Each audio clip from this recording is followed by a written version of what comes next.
Good morning, Adam Gold here with my trusty model Alex. We're here to talk about more of our SwingFaster drill series. Previously we went through drill 1, which was about getting into your hip and feeling that change in your lower half. Today we're going to talk about the next drill in our progression, which is drill 2, which is about continuing to get into your hip, getting out of your hip, and loading into your upper half in sequence.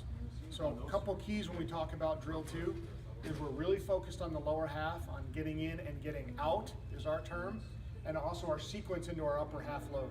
A lot of people talk about what the upper half load looks like, or the movements, or is it a scap load, or are we going back or behind. In this drill we're just talking about sequence. It's the when, not the how of the upper half load. So when we do our drill 2, we go ahead and get in our normal stance. Again, we talked about it a little bit initially. Open, close, whatever. We're in a good, strong position here. Our posture is proper. We're going to continue to get into our lower half, just like we did in drill 1. Okay, so it would start, go ahead and into your hip. We would get into our hip there, okay?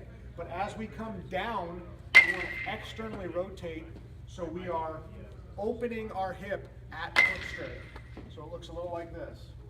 In and out here. When we do this, some people talk about that front knee pointing forward. Some people talk about the toe pointing forward. That's great. That's okay too. The important part of this is we want to feel external rotation of this front hip. So let's go ahead and do that again. And let's get a good lower half in and out here. Just like that. So one of the big teaching points with this drill is when we get in and out of our lower half is we want to make sure we do it in the right direction. So a lot of players have a tendency to kind of step away when they feel getting out of their hip the first time.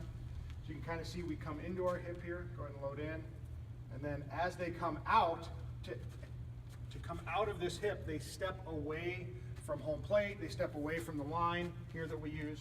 What we want to feel is our heels in line when we land. So go ahead and do it again. We want to make sure we've got good rotation into our hip and then out of our hip, but our heels maintain some structure. It's just a quick teaching point to make sure that we're not stepping out. The other thing we want to notice here is our good posture. We want to maintain a good posture position through the whole drill. Go ahead and do it again, please. Some players, again, have a tendency to stand up a little too straight as they load. They start to extend their lower back, and they end up very vertical. Here we're in a nice posture position. We go ahead and swing out of it. Again, trying to stay on plane, turn the barrel behind us. Good sequence, and go ahead and swing. Very good. We're back with our drill 2. After we're done with our 30-30-30 with our PVC pipes or bamboo, we jump right in the cage. We do the same exact movements, same exact drills off of soft toss. So Alex here is going to exhibit those for us.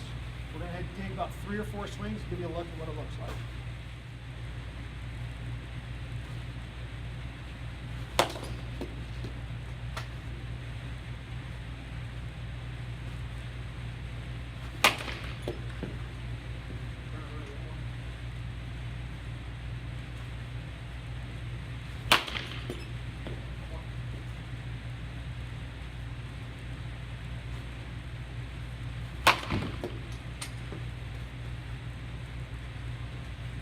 So on a typical training day, we do anywhere from 3 to 5 sets of drill 2, rounds of 6 to 8. Make sure you're taking plenty of time in between swings, plenty of time in between sets.